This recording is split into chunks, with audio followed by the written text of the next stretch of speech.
Bonjour à tous et bienvenue pour ce temps fort consacré à l'orientation scolaire et plus précisément à l'APB, l'admission post-bac. On est en plein dedans. Alors pendant cette heure, on va vous donner toutes les clés pour bien réussir cette orientation, que vous soyez lycéens, parents d'élèves qui sont pour le moment aussi inquiets. Sur le plateau sont réunis des spécialistes de l'orientation, des professeurs et aussi des lycéens. Et pour présenter cette émission avec moi et à mes côtés, Khadija Abouchan, vous êtes journaliste à La Voix, l'étudiante, vous êtes la spécialiste des questions d'éducation et vous tenez aussi remarquablement la rubrique Un job à la clé sur WEO. Sur le plateau, nous avons Marie Seller, vous êtes chef de service information et orientation au rectorat de Lille pour ce premier plateau. Et Sylvie Sénat, vous êtes conseillère d'orientation et psychologue. Tout de suite, on va se tourner vers nos amis lycéens qui sont là pour savoir si eux, ils sont déjà prêts. Alors effectivement, Pierre-Jérôme, lorsqu'on dit APB, ces 3 lettres font bien souvent frémir les élèves de terminale et surtout leurs parents, un peu inquiets donc, pour leur poursuite d'études, pour la poursuite d'études des élèves. Mais manifestement, je pense qu'aujourd'hui, nos élèves de terminale sont plutôt pas relaxés. Oui. Ils ont l'air détendus. Ouais, détendu, oui. Alors comment vous appréhendez tous les 4, Nicolas, l'orientation post-bac? Plutôt bien quand même, parce qu'on est quand même assez préparé depuis un long moment, depuis la première, depuis le collège. Donc vous êtes bien briefé, c'est-à-dire que les conseils d'orientation ont bien fait leur boulot aussi en amont? Ouais, on peut dire ça. On les voit sourire déjà. Oui, on est quand même préparé depuis un... Vous, c'est bouclé pour vous? Bouclé, non, je me laisse encore un temps d'hésitation pour mes vœux et tout ça, mais sinon... En termes d'inscription, c'est déjà fait depuis un petit moment. Ouais. Alexandre, c'est aussi un peu angoissant parce qu'à la fois cette année, il y a 2 échéances, admission post-bac, vous allez devoir vous positionner sur votre orientation, et en même temps, il y a quand même l'échéance du bac qui reste la porte d'entrée vers le supérieur. Quel est votre ressenti justement par rapport à ça? C'est un bon ressenti, je pense que... Un stress oui, c'est stimulant? un stress présent, c'est sûr, mais après, si les résultats ont suivi pendant l'année, je pense qu'il n'y a pas de souci à se faire. Après, ça reste, il faut décrocher le bac, c'est sûr. Il faut préparer ses vœux à l'avance. Et pour ça, on a tout qui est prévu. Donc, on a eu les portes ouvertes dans les universités, tout ça, pour pouvoir découvrir et vraiment être sûr de nos vœux. Donc, c'est vraiment intéressant d'aller sur le terrain et découvrir les formations proposées. Effectivement, Pierre-Jérôme, ce que vient de dire Alexandre, c'est assez intéressant. C'est-à-dire que c'est un peu comme une course de fond, finalement, si on devait utiliser une métaphore sportive. L'idée, c'est que bien en amont, à partir de la première et dès septembre, dès janvier aussi, avec les journées portes ouvertes, il faut préparer son orientation, se documenter, aller à la pêche aux informations pour pouvoir justement se positionner sur la poursuite d'études. Et la leçon à retenir, c'est pas passe ton bac d'abord dans cette émission, c'est fais tes vœux d'abord et passe ton bac ensuite. Et on va le voir. Et décroche-le en même temps. Décroche-le. Marie Sellier, c'est une énorme machine admission post-bac APB qui est en place depuis maintenant plusieurs années. Ça représente pour l'Académie de Lille des milliers et des milliers de dossiers. Donc les chiffres pour l'Académie de Lille, l'an passé, c'était plus de 90 000 candidats et parmi eux, nos près de 35 000 élèves de terminale, donc qui représentent une grande partie d'entre eux. Et comme l'évoquaient nos lycéens présents sur le plateau, expliquent qu'ils sont accompagnés pour aller saisir leurs vœux, pour aller effectuer toutes les opérations nécessaires sur APB. Alors pourquoi est-ce que ça a été une des révolutions? Faut-il d'abord s'inscrire sur Internet? Puisque c'est ça, en fait, APB, c'est une inscription à ses vœux universitaires, son orientation post-bac, sur Internet. Pourquoi cet énorme dispositif? Le dispositif, il permet de créer de l'équité entre l'ensemble des candidats. On a maintenant, depuis plusieurs années, un outil unique, un calendrier unique qui permet à chacun et à chacune de nos candidats de pouvoir postuler sur le site Admission Post-Bac. Alors, on va le voir tout au long de cette émission. Il y a un message quand même à faire passer. Ce n'est pas la machine qui choisit. Non, derrière la machine, il y a des paramétrages. Il y a effectivement nos élèves qui, entre le 20 janvier et le 20 mars, vont aller saisir leurs vœux, qui ensuite, on le verra là au cours de l'émission, vont pouvoir aller envoyer les dossiers, vont pouvoir aller modifier l'ordre de leurs vœux, auront leurs résultats au mois de juin. Mais derrière, on a des établissements scolaires qui vont examiner leurs dossiers et qui savent que derrière les dossiers, on a des élèves, des jeunes gens, des jeunes filles qui sont en recherche de leur projet d'orientation, qui ont postulé et qui attendent d'avoir une réponse. Il y a quelque chose d'assez impressionnant, c'est que c'est plus qu'un choix, c'est un projet de vie qu'on demande déjà à des garçons et des filles de 16, 17, 18 ans. Et du coup, souvent, les parents nous disent, oh là là, plus d'ailleurs, parce qu'on l'a vu, nos lycéens, là, nous ont pas dit qu'APB, c'était compliqué. Mais souvent, lorsqu'on leur rencontre des parents, ils nous disent, APB, c'est compliqué, c'est complexe. Finalement, ce qui est difficile, ce qui est complexe, c'est effectivement, à 16 ou 17 ans, de choisir une orientation. Mais on est aujourd'hui sur des processus d'orientation tout au long de la vie, avec la possibilité de choisir, de se tromper, de revenir en arrière, d'avancer, de choisir des opportunités. Rappelons quand même que parmi les personnes en situation professionnelle, plus de la moitié d'entre elles n'ont pas fait la formation dans le secteur dans lequel elles avaient démarré leur formation. Ce qu'on peut ajouter également, c'est qu'APB est aussi un outil qui permet d'aller chercher l'information. C'est-à-dire que pour un néophyte, un élève de terminale qui n'a pas une connaissance justement des formations qui existent au niveau national, dès le mois de décembre, APB est ouvert et ça permet justement d'avoir une première prise de contact avec les différentes filières qui lui sont proposées. Alors on va voir justement comment se présente un peu cette page de site et qu'est-ce qu'on va y trouver, puisqu'elle est déjà ouverte hein, et on peut déjà faire ses premiers vœux. Voilà, on voit s'afficher à l'écran. Alors, il y a différents paramètres, différents menus.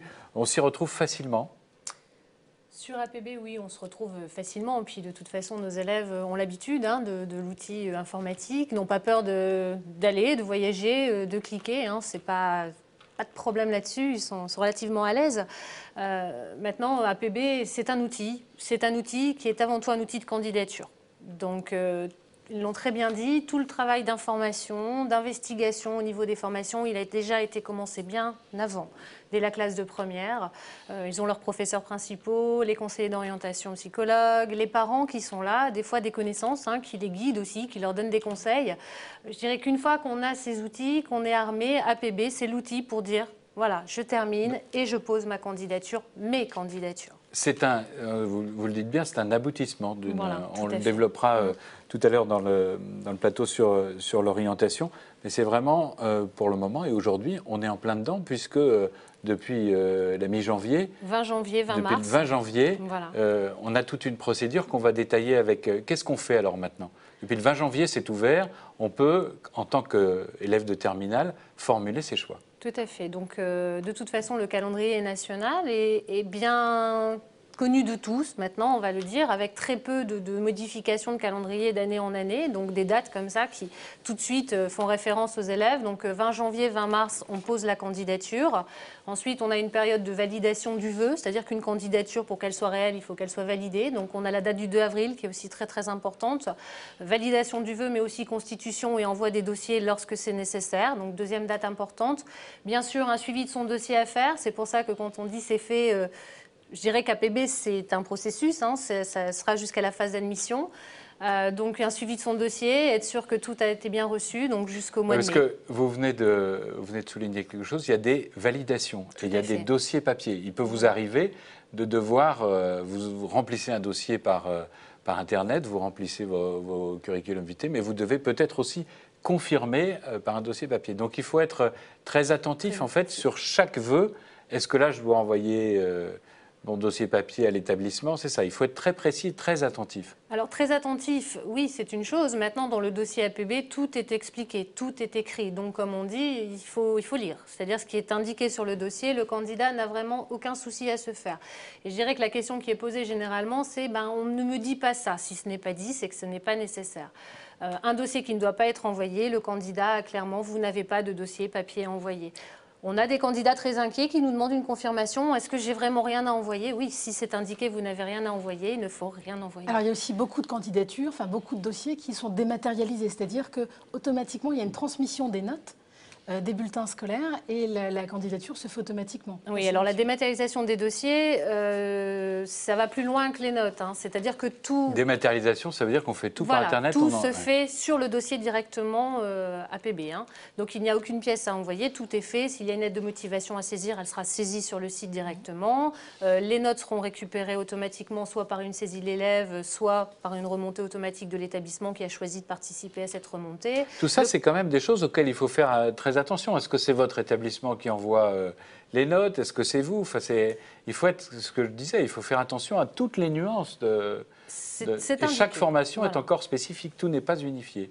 Alors, dans la démarche, en termes de calendrier, tout est unifié. Maintenant, chaque formation a ses critères d'exigence. C'est-à-dire que lorsque c'est une formation sélective, forcément, il y a une étude de dossier. Donc, une étude de dossier, c'est des choses à apporter.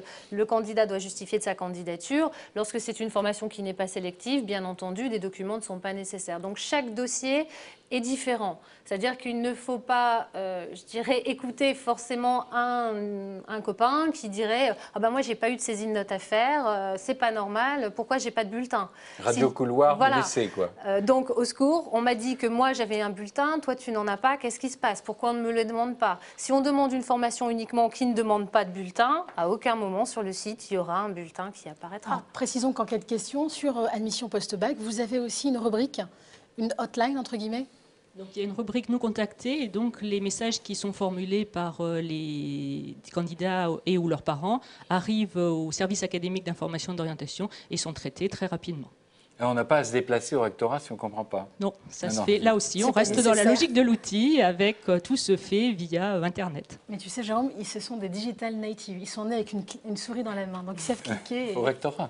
C'est un scoop. Est-ce que ça vous a semblé compliqué ou bien ça semble compliqué à vos parents, mais pas à vous? Non, je vais l'avouer que le site est très accessible et très facile d'utilisation. Mais c'est pas un aveu, hein, c'est un témoignage. Je l'affirme. Ça prouve quand même qu'il y a une certaine suspicion. Hein. Non, c'est facile, on a nos identifiants, on se connecte rapidement et c'est vrai qu'on a accès à notre profil très, très simplement. Et on peut vraiment naviguer sur les différentes orientations, sur les vœux. Et le site est très intuitif aussi. On arrive assez facilement à aller dans les onglets, dans les rubriques. Oui, on peut naviguer très facilement. On peut même découvrir les formations. Voilà, il n'y a pas de Le site est ouvert depuis décembre. Qui est déjà allé sur le site en décembre?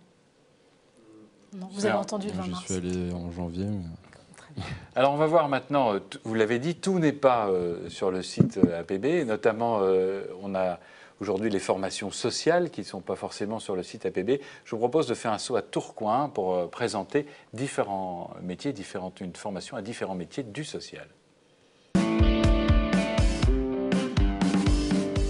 L'IPAM, Institut Privé du Paramédical, spécialisé dans les métiers de la santé. Nous sommes situés à Tourcoing depuis plus de 10 ans, situés en plein centre-ville avec un accès extrêmement facile pour nos étudiants. L'IPAM est sectionné en deux grands axes de formation. Un premier axe diplômant et professionnalisant, type BTS diététique et bachelor diététique, qui est une nouveauté. Également l'assistant vétérinaire et secrétaire médical, qui vous amène entre 1 an et 2 ans d'études vers un métier. En ce qui concerne le deuxième axe d'études, les prépas concours, c'est un axe très spécifique qui vous permet en un an de vous préparer au mieux à intégrer par la suite une école spécialisée. Les prépas concours sont sous couvert du CPES avec un réseau de 20 centres en France qui préparent les cours spécifiques et ensuite sont redistribués dans l'ensemble des centres en France. Nous sommes spécialisés depuis plus de 10 ans dans ces métiers du médical et du paramédical. Nous avons un corps professoral extrêmement performant, mais également de professionnels qui vous préparent donc au mieux à l'obtention de votre diplôme, mais aussi et surtout à l'intégration dans le milieu professionnel. Pour s'inscrire, en revanche, c'est extrêmement simple. Vous postulez via le site internet ou sur place en remplissant simplement un dossier de candidature. Vous serez ensuite recontacté par un conseiller pédagogique. Pour nous découvrir, c'est extrêmement simple. L'IPAM est ouvert du lundi au vendredi, de 9h à 18h, mais plus spécifiquement lors des journées portes ouvertes et principalement le 22 mars de 9h30 à 13h30.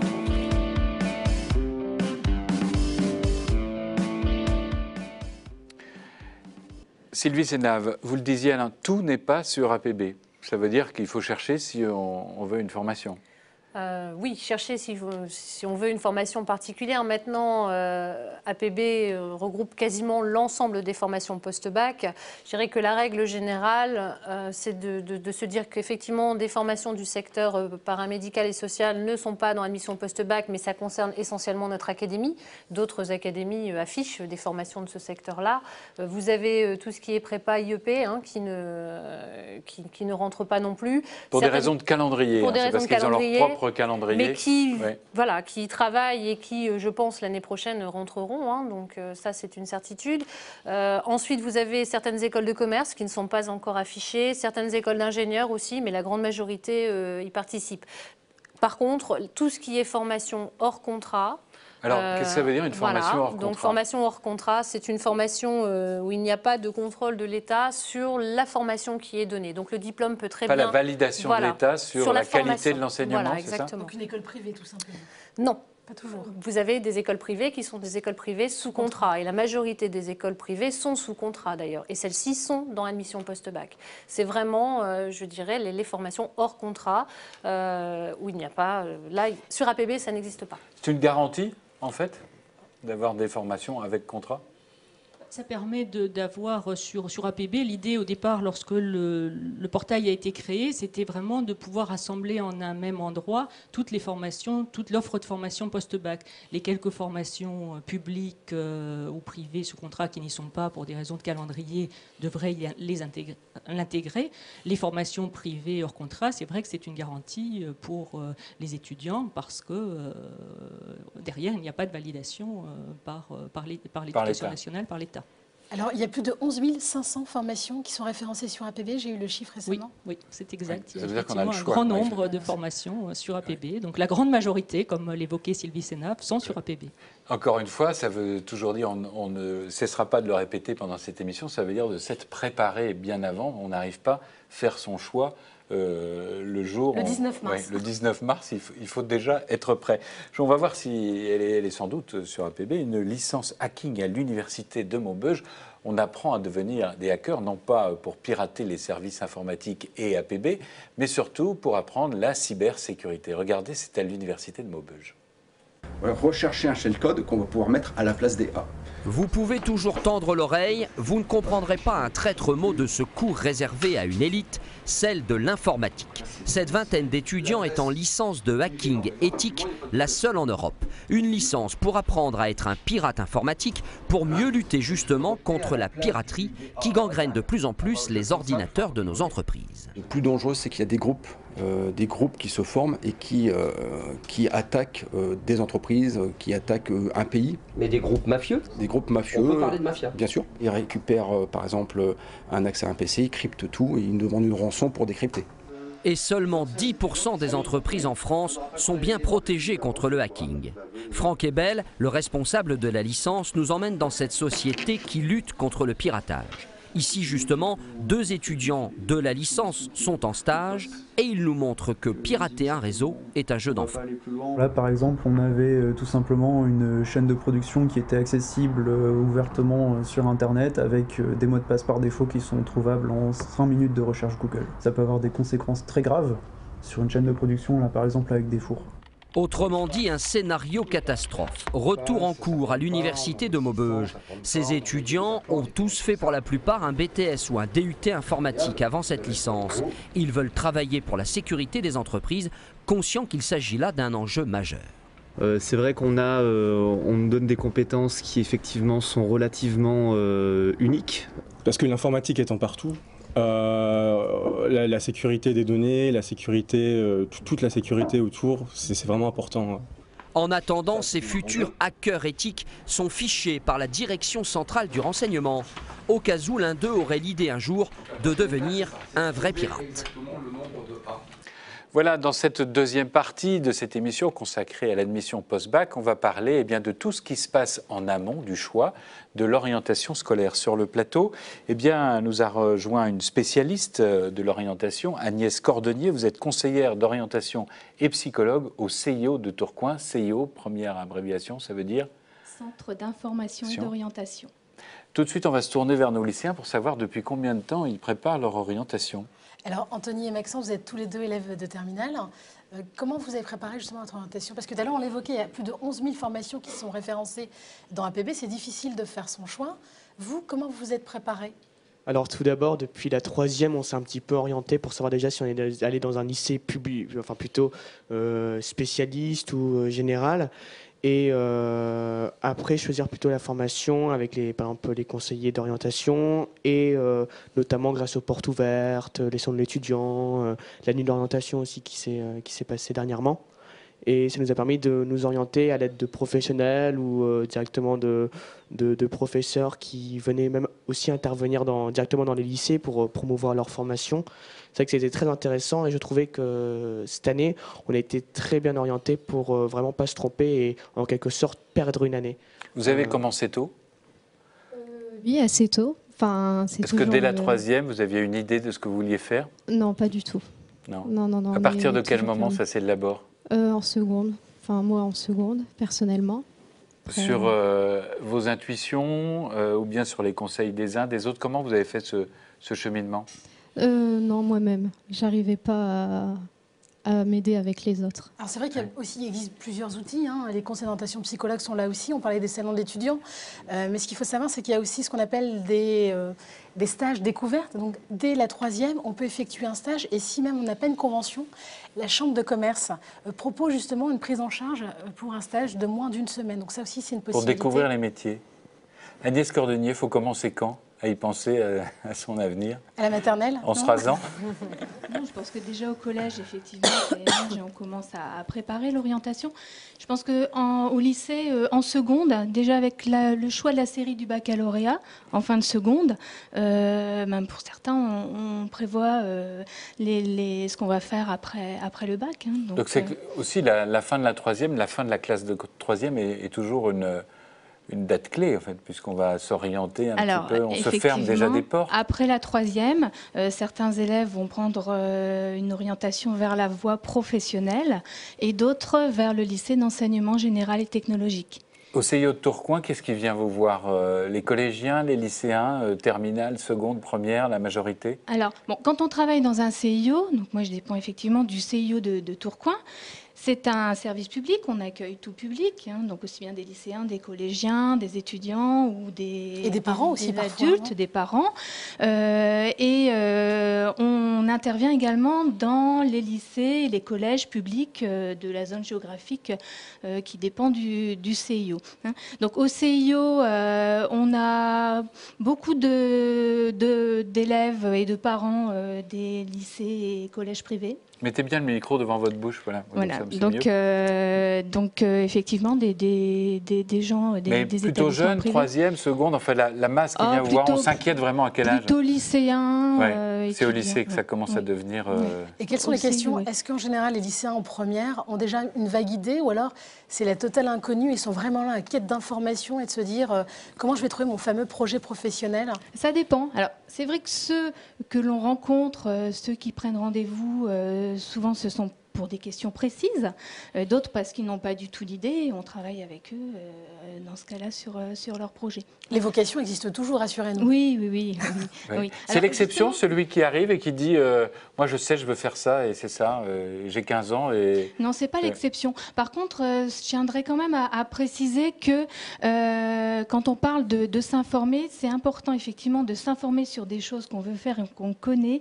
Mais ce qui me semble vraiment important, c'est essayer de découvrir ce qu'on ne connaît pas. Et je crois qu'on essaie de faire un gros travail là-dessus. On peut prendre l'exemple des étudiants qui vont aller en PACES. Première année commune aux études de santé, 3100 inscrits, 700 élus, donc il y en a beaucoup qui vont être en situation d'échec. Et dans le domaine de la santé, autour des métiers de soignants, il y a énormément de métiers qu'on ne connaît pas et qui pourtant offriraient des débouchés professionnels. Donc vous êtes là pour les écouter, pour voir un petit peu leur appétence, leur curiosité, mais pour leur ouvrir des horizons. Voilà. Comment on fait pour vous avez dit, on prend rendez-vous avec vous, on peut venir comme ça dans un CIO sans avoir prévenu Dans un CIO, on reçoit le plus souvent sur rendez-vous. Maintenant, si on est disponible, que quelqu'un se présente, on va bien sûr l'accueillir et le renseigner. Sinon, on préfère procéder par rendez-vous, auquel cas on pourra consacrer vraiment beaucoup de temps à la personne. Dans les établissements scolaires publics, puisque nous n'intervenons que dans les établissements publics, mathématiques. Il y a une personne chargée de prendre les rendez-vous, donc les élèves sont prévenus. Il y a des permanences. Voilà. Parce que vous n'êtes pas en permanence Voilà. dans les établissements. Bon, moi, j'interviens dans un collège et un lycée et au CIO pour recevoir le public, donc on n'est pas tout le temps là. Effectivement, il y a des permanences. Alors, Pierre Jarron, je voulais juste rappeler que chaque année, en janvier et en février, vous avez ce qu'on appelle les Nuits de l'orientation. C'est organisé par le réseau des chambres de commerce et c'est l'occasion d'avoir ce qu'on appelle un speed dating des métiers et pour découvrir et échanger avec des professionnels. Donc ça peut être aussi une première amorce pour échanger, pourquoi pas découvrir et pourquoi pas susciter une vocation. Oui. Moi, je pense qu'il y a énormément de choses qui sont faites au niveau de l'orientation et de l'information. L'important, c'est que les jeunes soient avertis assez tôt et puissent être accompagnés aussi, parce que c'est pas pour certains, il y a quand même besoin d'un accompagnement et on est là effectivement pour ça, de même que les parents. Alors on va voir comment lever certains a priori, et notamment la crainte des mathématiques. Je vous propose d'aller à Gemont, à la Cité des Géométries. La Cité des Géométries à Gemont organise régulièrement des opérations de sensibilisation et de vulgarisation autour des mathématiques. Elle fait aussi venir les spécialistes de la discipline. Une action nécessaire quand on sait que depuis le collège, la matière au mieux fait peur et au pire rebute. Mais si c'est bien fait, ça marche, et ce cours de géométrie, prononcé dans un amphi clairsemé mais attentif, retient l'attention des terminales. Les maths, je crois que c'est le seul truc après le sport qui nous fait dépasser nos limites, aller vers nos limites, les limites de l'esprit, c'est pas les limites physiques. GPS, télévision, téléphone portable, les mathématiques sont partout et les offres d'emploi ne manquent pas. On voit bien que par exemple une des disciplines dans lesquelles on manque le plus de professeurs est les mathématiques aujourd'hui, mais aussi bien dans le monde des entreprises où des entreprises de plus en plus diverses, ayant des activités dans des champs de plus en plus différents, éprouvent le besoin d'avoir dans leurs équipes des mathématiciens. Et quand je dis mathématiciens, c'est vraiment des gens avec des connaissances mathématiques avancées. Et les maths, c'est aussi pour les filles, car rien n'a jamais démontré le contraire. Voilà, et sur le plateau, nous a rejoint Valerio Vassallo. Vous êtes chargé de communication à l'UFR de mathématiques de l'Université de Lille 1. On l'a vu, les maths, c'est pour les filles aussi ? Oui, bien sûr. Oui. Et on a vu aussi dans le reportage, il y a plein de métiers qui ont besoin de mathématiciens. Et pourtant, on a l'impression, quand on est en seconde, première ou terminale, qu'on fait des équations, des abstractions, mais qu'on ne sait pas trop à quoi ça sert, quoi.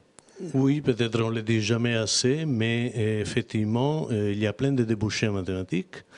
Alors, justement, pour préparer le salon de l'étudiant, les journées portes ouvertes, j'ai été faire une petite recherche. Donc, vous avez une liste très très longue des métiers que vous pouvez faire dans les banques, dans les assurances, dans les entreprises. Dans les banques, c'est pour tout ce qui est finance, trader et des choses comme ça, on a besoin de mathématiciens. Oui, oui, bien. Aussi, comment? La cryptologie. Cryptologie, bien sûr. Vous avez plein de débouchés comme chargé d'études en banque, comme consultant développement, comme contrôleur bancaire, gestionnaire de fonds, gestionnaire des risques financiers. Vous voulez que je continue? Ingénieur financier, chargé d'études naturelles. C'est beaucoup de calculs en fait pour calculer les risques. Oui, ça veut dire, est-ce que derrière tout ça, est-ce que dans les vœux qui sont prononcés, les filières scientifiques sont peu choisies? Sont longues. Et ça, je pense que c'est une des limites, disons, qui nuit aux mathématiques actuellement, disons, et peut-être aux longues études en général.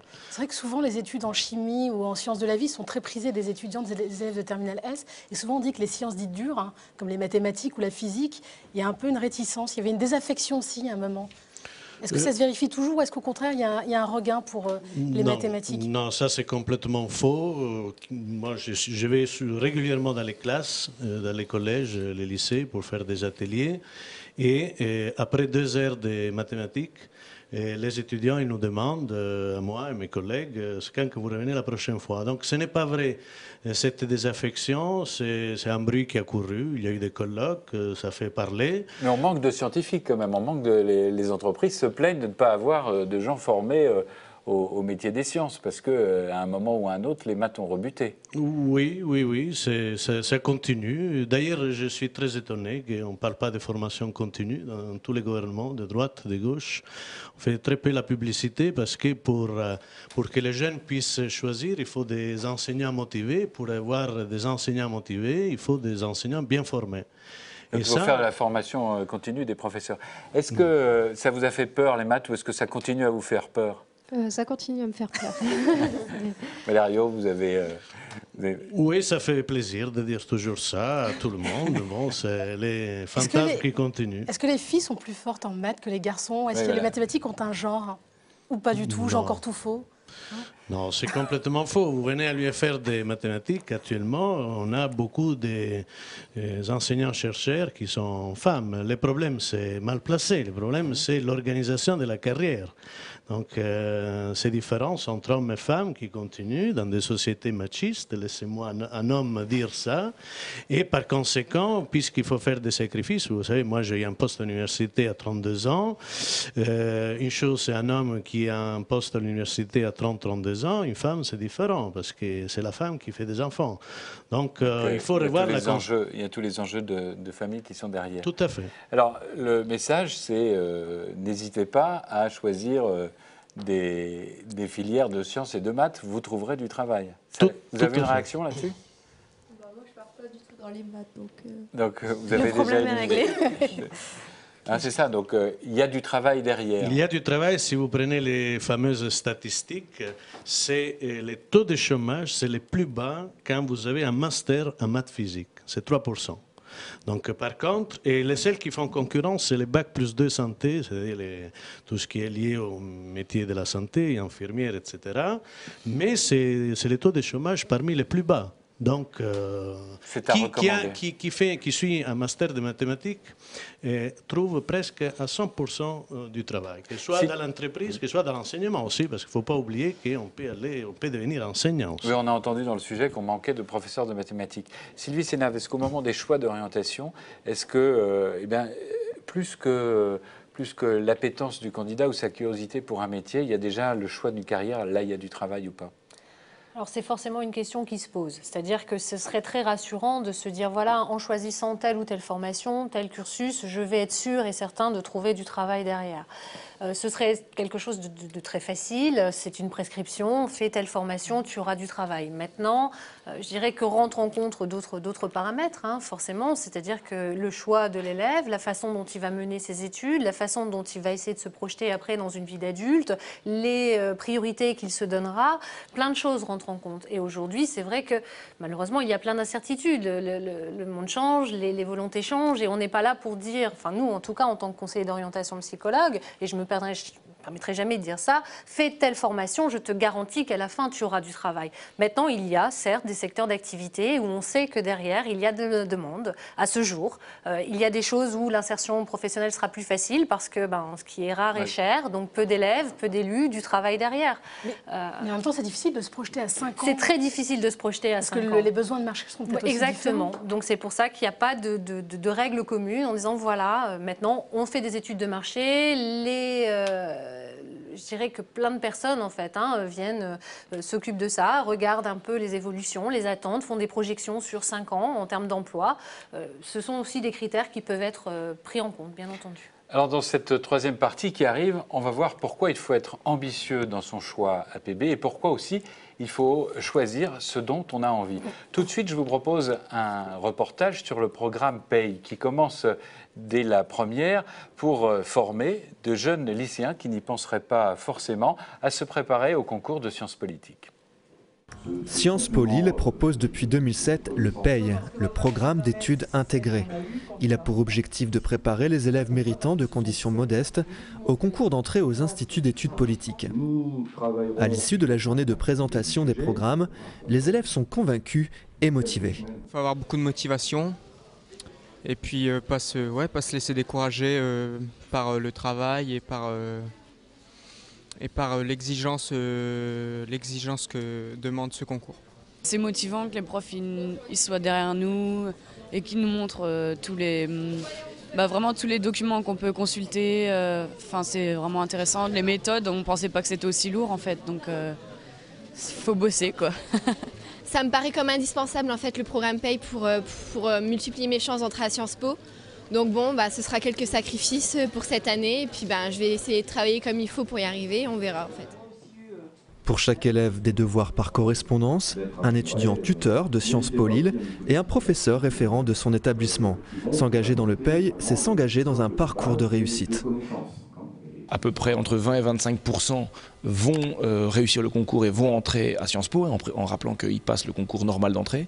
Donc 20 ou 25%, alors que le chiffre, la moyenne normale d'entrée, c'est en dessous de 10%. Donc c'est quand même un score qui est assez intéressant.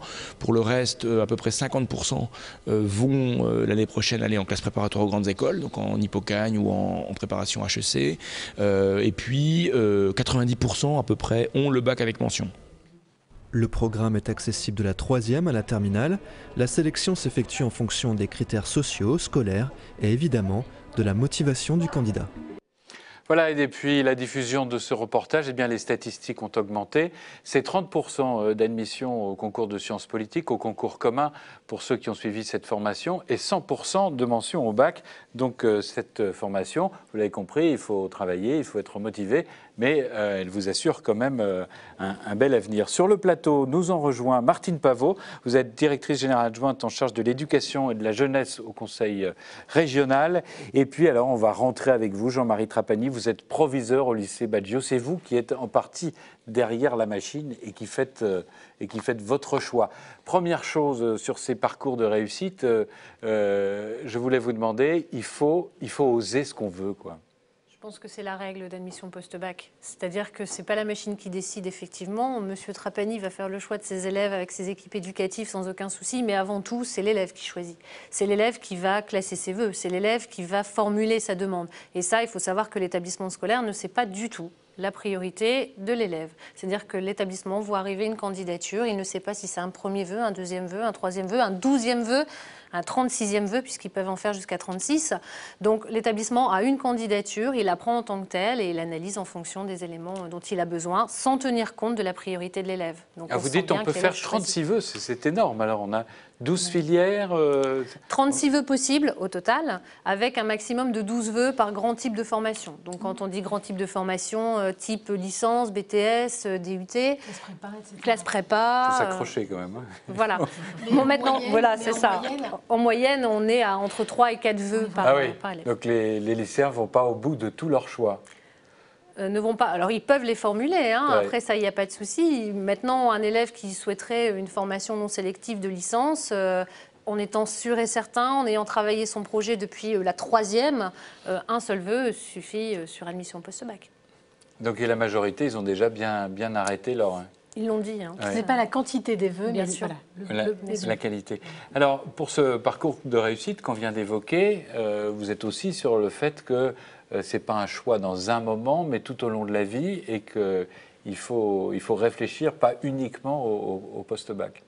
Oui, alors nous, au Conseil régional, on est aussi un petit peu derrière toute cette grande opération, puisque on est en responsabilité des lycées, mais aussi des CFA, voire des classes post-baccalauréat, voire aussi de la relation des formations avec les entreprises, avec l'avenir professionnel, donc avec l'avenir de la jeunesse. Donc on regarde ça de façon un peu macro sur l'ensemble du système.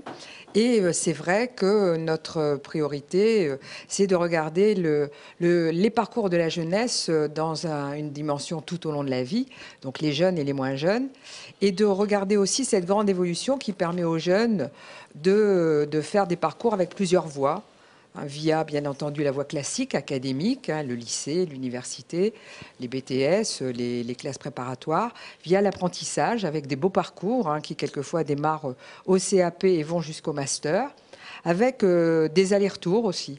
On peut démarrer au lycée, continuer en apprentissage, revenir, faire une formation plus classique. Alors, c'est plus compliqué à organiser. Ça rejoint ce qui vient d'être dit. Hein. C'est aussi l'envie du lycéen. C'est aussi quelquefois sa possibilité à rentrer dans les critères qui lui sont demandés. Hein, l'école est quelquefois dans des exigences qui ne sont pas tout à fait celles que le jeune a envie de remplir à un moment de sa vie. Vous êtes là pour nous dire, en fait, stressez pas trop, il y a voilà. d'autres choix, quoi. Ah oui, alors s'il y a d'autres voies et il y a d'autres choix, un message un petit peu à passer, parce que ce que l'on entend là sont des lycéens bien déterminés, qui ont fait leur projet. On a envie de leur dire, il y a actuellement en 2014 plusieurs voies. C'est bien d'avoir construit son projet le plus vite possible, mais comme a dit notre conseillère d'orientation psychologue, on est tous dans des métiers pour lesquels on n'a pas forcément fait une formation.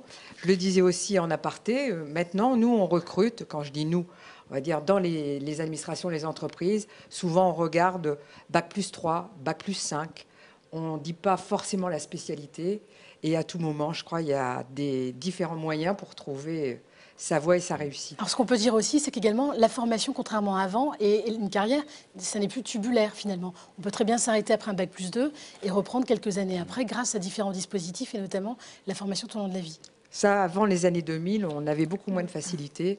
Et je crois que cette génération-là a cette chance-là. Si je reviens sur APB, sur le moment de faire son choix, est-ce qu'il y a des stratégies? Moi, je pense qu'il y a quand même des stratégies. La première, c'est de choisir ce dont on a vraiment envie. C'est la stratégie sur admission post-bac. Il est clair que, quand tout à l'heure on parlait du terme de vœux, c'est de se dire, si on fait 12 vœux, forcément, le premier, c'est celui qu'on préfère. Et il y a une règle dans l'admission post-bac, c'est que le principe de l'admission, c'est une seule et unique proposition sur le site, la mieux placée possible dans la liste de vœux. Alors, se dire, je vais mettre en premier vœu une formation que je serai sûre d'avoir, mais ce n'est pas celle que je veux, c'est une erreur. Effectivement, on l'aura. Mais si ce n'est pas un premier vœu, ça n'a pas de sens, puisque les autres vœux ne seront jamais proposés. Oui, ça, c'est quelque chose sur lequel il faut insister. À partir du moment où votre vœu est validé, les autres tombent. Donc, les autres disparaissent. Donc, choisissez ce qui vous fait plaisir. C'est angoissant? Prenez le micro qui est devant vous. C'est angoissant de choisir comme ça? Oui, c'est assez angoissant parce que, déjà, de devoir choisir forcément ce qu'on veut, parce qu'on n'est pas sûr, justement, de ce qu'on veut faire exactement, quoi. Et vous avez arrêté votre choix? Moi, je n'ai pas encore fait mes vœux. J'hésite, je suis vraiment en grande hésitation encore. Je ne sais même pas si je pars encore dans quelque chose de très littéraire ou de plus scientifique. Justement, vous parlez tout à l'heure du travail, de choisir ses vœux par rapport à... si on est sûr d'avoir un travail à la fin. Et ça, c'est un problème parce qu'on n'est pas forcément sûr d'avoir un travail dans ce qu'on veut faire. Et si on veut être prévoyant, on doit justement choisir peut-être... Qu'est-ce qu'on peut préconiser justement dans une situation comme celle-ci? Est-ce qu'il faut s'écouter, se faire plaisir aussi? Alors, dans une situation comme celle-là, de toute façon, elle a donné là un exemple classique, littéraire scientifique. Admission post-bac, c'est les candidatures jusqu'au 20 mars. C'est-à-dire que la sélection de la formation doit être faite avant le 20 mars. Donc aujourd'hui, tu hésites entre du littéraire ou du scientifique. Il faut choisir, en termes de sélection de la formation, les deux. Il ne faut pas hésiter, tu as 36 vœux, donc il faut mettre tout ce qui potentiellement pourrait t'intéresser à un moment donné. Ensuite, admission post-bac, c'est une validation. C'est-à-dire qu'effectivement, avant le 2 avril, il faudra dire, voilà, je vais jusqu'au bout de ma sélection, je valide parce que je vais quand même essayer telle ou telle formation. Et ensuite, je me laisse encore le temps de réfléchir jusqu'au 10 juin. C'est-à-dire que l'ordre des vœux, voilà, la priorité, c'est jusqu'au 10 juin. C'est-à-dire que le 20 mars, c'est la fin de la sélection de la formation, uniquement, c'est-à-dire littéraire, et jusque 10 juin, c'est-à-dire 15 jours avant la première phase d'admission, effectivement, il ne faut plus changer d'avis, mais il n'y a que 15 jours. Et maintenant, phrase classique, mais choisir, c'est renoncer, mais ça ne veut pas dire que c'est une erreur, qu'on va se tromper. Et si on se trompe, il y a toujours des solutions. Il y a des passerelles, on recommence. C'est ce que vous évoquiez tout à l'heure, on peut changer. Jean-Marie Trapani, donc vous êtes proviseur au lycée Baggio. Qu'est-ce qui se passe derrière vous? Une fois qu'ils ont fait leur choix, c'est vous qui choisissez. Comment ça marche? Une fois qu'ils ont fait leur choix, effectivement, c'est nous qui classons. Donc on fait un classement. Et alors suivant les filières, on classe soit tous les dossiers parce qu'on sait qu'on va devoir aller en rechercher au fur et à mesure, ou alors on en classe un certain nombre en se disant bon, les autres, on n'ira pas jusque-là pour les prendre. Et donc, ce sont des commissions à l'intérieur des lycées? Des commissions, donc des enseignants avec le proviseur adjoint ou un CPE qui s'y met aussi. Et puis, donc ça prend une demi-journée, une journée, 2 jours, suivant le nombre de dossiers qu'on a. Alors, on disait tout à l'heure qu'on ne connaissait pas l'ordre des vœux. Alors nous, ça ne nous arrange pas vraiment parce que vous comprenez bien que quelqu'un... Certains les connaissent quand même, non? Non, jamais, vous connaissez nous, jamais. Absolument pas. Non. Ouais. Alors là, on ne les connaît absolument pas. Et donc, ça ne nous arrange pas parce que vous imaginez que quelqu'un qui a fait 10 ou 15 vœux, s'il a mis notre établissement en 15e vœu, il a peu de chances, enfin il a de grandes chances d'être pris sur ses autres vœux, et tant mieux. Mais nous, c'est quelqu'un qu'on a classé. Donc, c'est-à-dire que pour 30 places, il faut qu'on en classe 100, 200, beaucoup plus. Voilà, donc en gros, vous ne savez pas, vous, avec APB, à la fin, quels effectifs est-ce que vous allez avoir dans votre lycée? C'est très compliqué. Et d'autant plus que APB est un portail national, donc c'est vraiment... Oui. Oui, donc vous pouvez avoir des élèves de toute la France. On peut avoir des élèves de toute la France. Alors, sur certaines formations, comme on propose des formations que d'autres proposent aussi, les gens ne viennent pas forcément de Marseille pour venir chez nous à Lille, alors qu'il y a la même formation à proximité. Mais pour certaines formations qui sont plus spécifiques, effectivement, on a un recrutement national. Et qu'on ne maîtrise pas, parce que en même temps, on peut demander une prépa, un BTS, un DUT, une fac, du scientifique, du littéraire. Donc tout ça est quand même très aléatoire à l'arrivée. Et nous, c'est pour ça qu'on doit classer énormément de dossiers pour être sûr de remplir nos sections. À ce niveau-là, il n'y a que les notes qui comptent, puisque vous ne voyez rien du candidat. Or, quelquefois, les notes, c'est un profil, mais ce n'est pas forcément un caractère et on peut se réveiller. Alors, si on voit, parce que nous, à Baggio, on demande d'envoyer les dossiers. Donc, on reçoit des dossiers et il n'y a pas que les notes. Des entretiens, peut-être, non? Non, alors il n'y a pas d'entretien. Par contre, il y a des dossiers. Moi, je recommande aussi aux candidats qui sont très motivés par une section qui serait sélective de participer aux portes ouvertes, de se faire connaître aussi aux portes ouvertes, parce que quand on va regarder les dossiers, on va se dire, bah, tiens, celui-là, je l'ai vu à la porte ouverte, donc c'est quelqu'un qui est motivé, qui a envie. Donc ça, c'est un plus. C'est aussi, le plus, c'est aussi ce qu'il y a dans les dossiers, dans les bulletins, la lettre de motivation, parce qu'on cherche aussi des jeunes qui soient motivés. Même si les résultats ne sont pas exceptionnels, on veut des gens qui en veulent et qui sont motivés par la filière dans laquelle ils vont s'engager. Donc c'est pas une sélection académique basée uniquement sur les notes, il y a aussi la personnalité. Voilà. On ne peut pas envoyer une lettre de motivation à chaque candidature. C'est vraiment l'établissement qui choisit quels sont les dispositifs qu'il veut retrouver ou quels sont les documents qu'il veut retrouver. Chaque établissement constitue un dossier, tout simplement. Il dit j'ai besoin de telle ou telle pièce. Donc vous allez avoir des établissements qui vont demander un CV, une lettre de motivation, d'autres qui ne vont pas en demander. De toute façon, le dossier, la constitution du dossier est clairement indiquée pour le candidat. Si c'est dématérialisé, c'est une saisie en ligne. Mais bon, ce que M. Trapani vient de dire, ça doit rassurer vraiment nos élèves. C'est-à-dire que ceux qui sont un peu déroutés par le fait de ne pas savoir l'ordre, ce sont les établissements qui, du coup, claquent, parce que se disent l'élève, lui, là-dessus, doit être tranquille. C'est-à-dire que sa candidature est traitée de façon égalitaire. Et au niveau national. Quoi qu'il arrive, et au niveau national. Donc ça, c'est aussi... le choix lui appartient. Donc le choix lui appartient. Et tous ces idées reçues sur le fait que la machine choisit, que c'est elle qui... C'est faux, c'est vous qui choisissez. Donc si vous visez une formation, vous avez un choix très important. Vous m'avez dit combien on a, par formation, on a 12 choix. 12 choix donc vous pouvez choisir dans toute la France. Si vous voulez faire lettres reçues, vous pouvez choisir. 12 choix et parfois même 24, parce que si on choisit une classe préparatoire, si on choisit l'option internat, on peut multiplier par 2. Oui. Alors pourquoi faut-il, j'ai encore une question avant de lancer le sujet suivant, pourquoi faut-il mettre, si on a internat, pourquoi faut-il le mettre en haut? Tous les documents recommandent, donc il y a quand même quelques stratégies. Mettez, si vous voulez aller dans un internat, vous le mettez en haut. Pourquoi? Disons qu'un élève qui va être retenu sur l'internat est forcément pédagogiquement retenu sur une formation classique. Donc ce qui est plus limité en termes de place, c'est l'internat. Donc automatiquement, l'internat vient avant le fait de le demander sans internat, puisque ce serait, je dirais, incohérent de dire je veux la formation sans internat d'abord et ensuite de l'internat si vraiment je ne suis pas pris en formation classique. Alors qu'il est forcément pris. S'il est pris en internat, il ne peut pas obtenir l'internat tout seul sans la formation. Je le répète, choisissez d'abord ce dont vous avez le plus envie. Bien sûr. On va marteler ça tout au long de l'émission. Je vous propose maintenant un reportage sur une autre façon de faire ses études, une façon assez concrète. C'est à la fois à l'université et dans l'entreprise. Depuis 2007, Polytech Lille propose à des jeunes ayant obtenu un diplôme Bac+2 de poursuivre leurs études dans un cycle ingénieur par alternance. La qualité de ce genre de formation repose sur un véritable partenariat école-entreprise où ces futurs ingénieurs appréhendent la réalité du terrain. C'est le cas de François, en apprentissage chez Norpac. C'est vraiment l'apprentissage qui m'a permis de faire un vrai compromis, de pouvoir évoluer, on va dire, dans la partie études, mais également intégrer une entreprise et me former directement, comme on dit, sur le tas, quoi. Sur ces 3 ans, la formation comprend 60 semaines de présence à l'école et 95 semaines de situation formative en entreprise. On a vraiment les cours théoriques, on a des intervenants extérieurs. Et ensuite, une fois ces périodes d'école terminées, on repasse à la partie entreprise. Donc pour ma part, j'ai travaillé essentiellement sur des chantiers. J'ai pu travailler sur des chantiers aussi bien dans le nord de la France que dans le sud de la France. En fait, on est une entreprise qui est amenée aussi à faire du déplacement.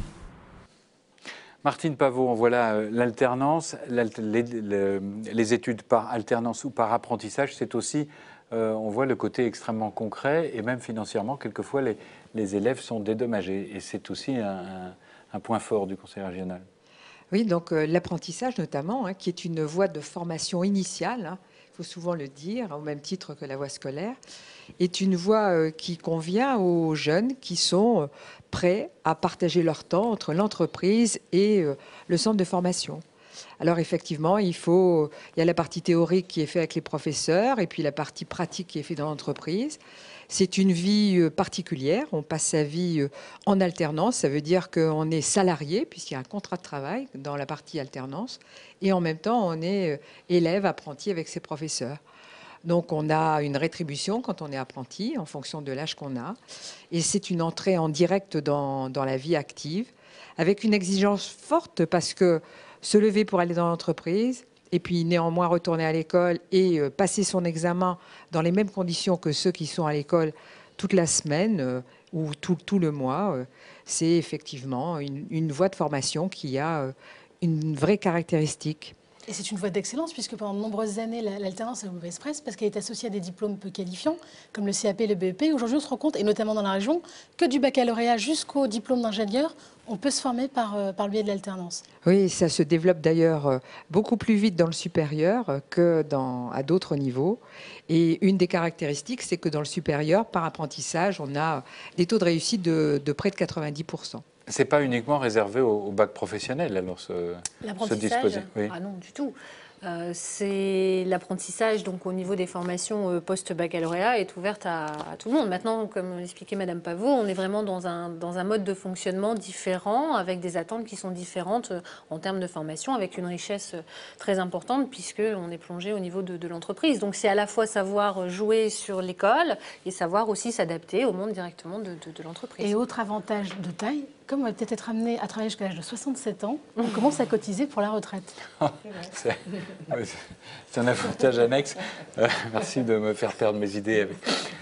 On le trouve sur le site APB. Alors, de plus en plus de formations en apprentissage, donc post-baccalauréat, sont présentes. Donc, vous avez essentiellement, concernant l'académie, les BTS qui sont présents et vous avez également en DUT les formations qui sont présentes. Maintenant, pareil, je veux revenir sur quelque chose qui est souvent dit aux candidats.